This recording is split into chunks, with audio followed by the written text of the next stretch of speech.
yang memang kalau kita melihat bagaimana Rizik Syihab ini ya agak kurang punya etika di persidangan.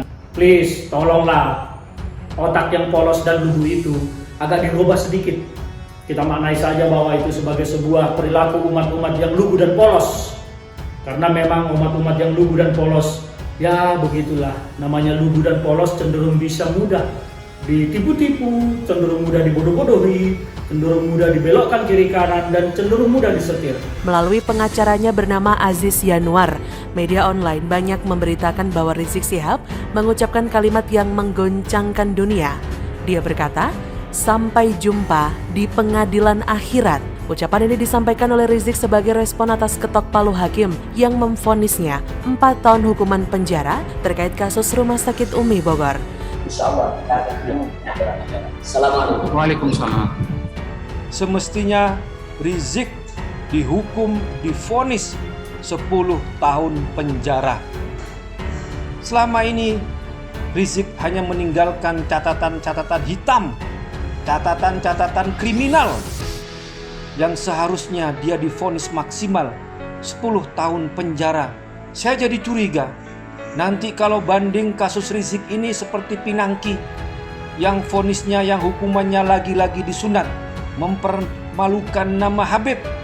Karena tidak ada ulama di Indonesia ini yang masuk penjara sampai 2 kali atas kasus kerusuhan.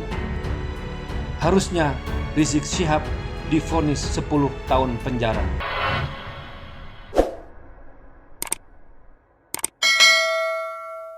Saudara Rizik Syihab atas dakwaan dan tuntutan jaksa penuntut umum terkait dengan kebohongan hasil swab tes di Rumah Sakit Umi Bogor. Menarik ini karena banyak sekarang kita lihat berseliweran di media sosial ajakan-ajakan untuk datang mendatangi Pengadilan Negeri Jakarta Timur, katanya sih mengawal vonis Rizik Syihab. Bahkan di dalam pembelaan-pembelaannya pun Rizik Syihab secara gamblang dan vulgar menyatakan, saya khawatir nanti jutaan. Nah ini jutaan apa? JPU telah menuntut Rizik Syihab 7 tahun pidana kurungan. Nah ini ada yang bilang begini ketinggian, ada ini segala macam. Tetapi menurut saya bahwa jaksa punya pertimbangan khusus. Kenapa menuntut Rizik Syihab 7 tahun? Terutama dengan sikap dan perilaku Rizik Syihab selama persidangan, yang memang kalau kita melihat bagaimana Rizik Syihab ini ya agak kurang punya etika di persidangannya, kurang menghormati persidangan, bahwa ini adalah sidang negara, bukan sidang penguasa. Kalau kita cermati persidangan yang telah berlalu, mulai dari pembacaan dakwaan, pemeriksaan, sampai kepada replik-duplik semuanya, kita melihat bagaimana kesaksian-kesaksian di sana memang menunjukkan bahwa ada kebohongan di sana. Boleh saja Rizik Syihab membela diri tidak berbohong, tetapi fakta-fakta persidangan tidak bisa dibohongi. Kita maknai saja bahwa itu sebagai sebuah perilaku umat-umat yang lugu dan polos. Karena memang umat-umat yang lugu dan polos, ya begitulah, namanya lugu dan polos cenderung bisa mudah ditipu-tipu, cenderung mudah dibodoh-bodohi, cenderung mudah dibelokkan kiri kanan, dan cenderung mudah disetir. Saya berharap kecerdasan kita semua bertumbuh supaya kita bisa mengetahui mana yang baik, mana yang tidak baik. Salam dari saya, Ferdinand Huta Hayan. Semoga besok hakim menjatuhkan vonis yang seadil-adilnya untuk Rizik Syihab. Kita akan tunggu, tetapi saya mengajak masyarakat Indonesia untuk memberikan dukungan moral kepada hakim yang memeriksa perkara ini, untuk tidak takut dengan tekanan apapun, untuk tidak takut dengan ancaman-ancaman apapun, untuk tidak takut melihat kerumunan massa apapun yang mencoba mengintervensi dan mengintimidasi mental hakim. Saya mengajak seluruh rakyat Indonesia untuk mendukung hakim, membela hakim, supaya hakim bisa menjatuhkan vonis yang adil bagi seluruh bangsa, negara, masyarakat, warga negara, dan termasuk bagi Rizik Syihab sendiri dan para pendukungnya. Karena persidangan ini adalah tujuannya keadilan. Jangan ada yang mengancam-ancam hakim, jangan ada yang mengintervensi hakim, jangan ada yang mencoba-coba membuat kegaduhan di Republik ini lagi. Karena apa? TNI Polri pasti akan bertindak. Rizik dinyatakan terbukti melakukan kebohongan dan keonaran terkait kondisinya saat dirawat di Rumah Sakit Umi, di mana saat itu juga ramai diberitakan bahwa Rizik keluar dari Rumah Sakit Umi melalui pintu belakang. Tindakan yang wajar memantik rasa curiga dari masyarakat bahwa ada yang Rizik sembunyikan terkait kondisinya yang diduga kuat terpapar COVID-19. Nah, kalau memang semuanya baik-baik saja alias tidak ada yang perlu disembunyikan, mengapa harus lewat pintu belakang, ya kan? Nah, lewat ucapan sampai jumpa di pengadilan akhirat tadi, kembali Rizik hendak membawa-bawa urusan pribadinya, di mana seharusnya ia tinggal bertanggung jawab dengan kesiapan menjalani hukuman penjara, tapi masih juga membawa hal-hal yang berkaitan dengan agama. Memangnya kalau digelar pengadilan akhirat nanti, Rizik dan semua pengadil alias majelis hakim akan diadili secara khusus, tanpa bisa mengelak, tanpa bisa menuduh orang lain bersalah, dan tanpa ada yang bisa disembunyikan. Atau jangan-jangan Rizik merasa dirinya tetap benar di hadapan Tuhan, lantas memprotes keras hasil keputusan dari penghakiman ilahi itu, bahkan melakukan walkout, bisa disampluk malaikat dan ditendang ke neraka bagian bawah lubim. Terutama membawa kasus Rumah Sakit Umi yang menurut pihak Rizik sebagai perlakuan dan vonis yang tidak adil. Jangan bikin saya ketawa ngakak dah. Setahu saya, urusan pengadilan akhirat bicara soal urusan personal setiap orang dengan Tuhan yang akan menghakimi manusia menurut perbuatan yang mereka lakukan selama hidup di dunia. Maka dengan catatan ini, seharusnya Rizik lebih gentar menghadapi pengadilan akhirat yang akan membuka semua kehidupannya di dunia ini. Dan seperti biasa, reaksi netizen dan para pegiat media sosial pun langsung riuh begitu membaca berita soal pernyataan Rizik tadi. Tak terkecuali seorang permadi Abu Janda Arya, pegiat media sosial yang kita tahu gemar mengunggah ucapan, gambar, hingga video parodi terkait Rizik, FPI, dan gerombolan yang pro terhadap sosok yang pernah kabur ke Arab Saudi selama 3,5 tahun tersebut. Tulisnya, pagi-pagi baca berita Rizik ajak hakim ketemu di akhirat. Ucapan adalah doa, kita aminkan saja yuk guys, amin. Seperti bisa diduga, banyak netizen sepakat dengan Abu Janda yang bisa kita baca di kolom komentar unggahan tersebut. Sadis juga sih kalau dipikir-pikir, tapi secara logika ada benarnya. Kalau ada orang mengajak ketemu di pengadilan akhirat, tulis Abu Janda, mari kita aminkan bersama semoga si Rizik yang duluan ke pengadilan akhirat sana. Amin ya Rob. Begitulah kira-kira ucapan yang disematkan pada gambar di akun IG Permadi Aktivis 2 yang saya lihat pada 26 Juni 2021 pagi. Tak lupa caption ala Abu Janda dicantumkan juga dalam unggahan yang menyertakan gambar dirinya seperti sedang berdoa dengan kaos putih dan mengenakan peci putih. Kan berarti harus ada yang berangkat duluan, baru disusul oleh orang yang diajak tadi. Selisih waktunya bisa cukup singkat, bisa juga agak lama, tergantung takdir ilahi yang memutuskan kapan seseorang dipanggil ke sana. Termasuk ke dalam hal ini Rizik dan para majelis hakim yang disebut oleh pengacara Rizik tadi. Membaca berita dan komentar dari si pengacara tadi, saya semakin tidak habis pikir. Bagaimana bisa mengubah hati, pikiran, dan ucapan orang ini? Majelis Hakim PN Jaktim yang mengadili perkara Habib Rizik menawarkan beberapa opsi ke Habib Rizik dan pengacara setelah membacakan putusan 4 tahun penjara terkait kasus swab Rumah Sakit Umi. Salah satunya hakim menawarkan opsi permohonan pengampunan kepada Presiden Jokowi. Jika dulunya dia terkena COVID lalu ditangkap dan dipenjara dan kini harus menjalani hukuman 8 bulan plus 4 tahun dari 2 kasus yang sudah diadili, belum dengan kasus-kasus lain yang kabarnya mengantri, mau peristiwa apa lagi yang membuatnya jerah. Lalu setidaknya mulai berubah menjadi lebih santun, mengingat usianya juga sudah semakin uzur. Mungkin kalau melihat Ahok mendadak muncul di depannya sambil menggandeng istri dan menggendong anaknya kali ya. Hahaha, saya bayangin kalau peristiwa itu sampai terjadi, bukannya bertobat dan berubah, malah ngamuk-ngamuk, terus bisa mendadak stroke. Dan game over. Bagaimana menurut Anda? Begitulah kura-kura. Ketiga adalah hak untuk mengajukan permohonan pengampunan kepada Presiden dalam hal saudara menerima putusan, yaitu gerasi. Tutur hakim memberi opsi, tapi tentu saja saking ponggahnya Rizik atas ketiga opsi itu, Rizik dan kuasa hukumnya tegas menyatakan banding. Jadi demikian ya terdakwa, ini hasil musyawarah majelis hakim. Saudara dinyatakan terbukti ya, dan putusan ini sudah dibacakan dan sesuai dengan ketentuan pasal 196 KUHP, saudara mempunyai hak. Pertama, hak menerima atau menolak putusan saat ini juga, yaitu mengajukan banding. Kedua adalah hak untuk pikir-pikir selama 7 hari untuk menentukan sikap apakah banding atau tidak. Kata Hakim Ketua Katwanto dalam sidang di PN Jaktim Kamis 24 Juni 2021. Saya menolak keputusan majelis hakim dan saya menyatakan banding. banding, ujar Rizik usai mendengarkan penjelasan hakim di PN Jaktim Kamis 24 Juni 2021.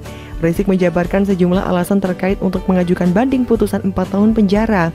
Di antaranya, saksi ahli forensik tidak pernah hadir di persidangan dan tidak lagi menggunakan hasil otentik. Selain Rizik Syihab, 2 terdakwa lainnya yakni Dirut Rumah Sakit Umi Andi Tatat dan menantu Rizik Muhammad Hanif Alatas juga menyatakan banding atas vonis yang diberikan. Dalam perkara yang sama, Andi Tatat dan Muhammad Hanif Alatas masing-masing divonis 1 tahun penjara.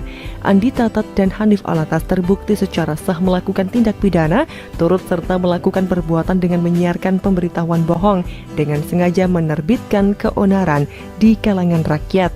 Mengomentari soal opsi yang diberikan hakim pada Rizik tersebut, juru bicara Mahkamah Agung atau MA Andi Sasman Nganro mengatakan penyampaian opsi upaya hukum merupakan kewajiban majelis hakim kepada terdakwa usai membacakan vonis.